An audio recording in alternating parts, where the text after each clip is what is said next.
So, ngayon, mag-i-install tayo ng Windows Server 2003 sa Oracle VirtualBox.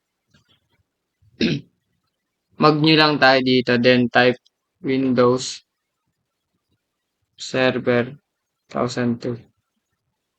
Then, lagay natin yung ISO. Then, finish. Wait lang natin siya.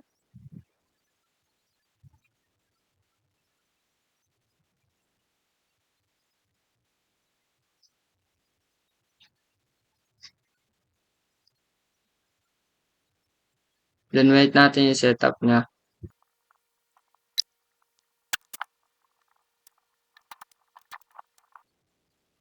Wait lang natin siya mag-install sa VirtualBox natin.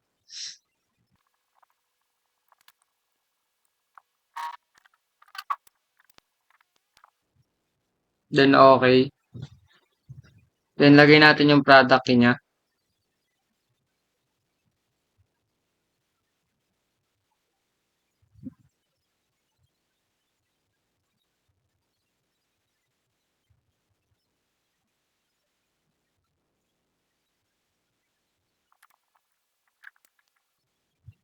Then, next. Pagtapos natin ilagay yung product key niya.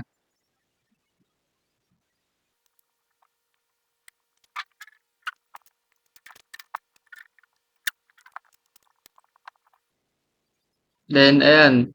Meron na tayong Windows Server 2003.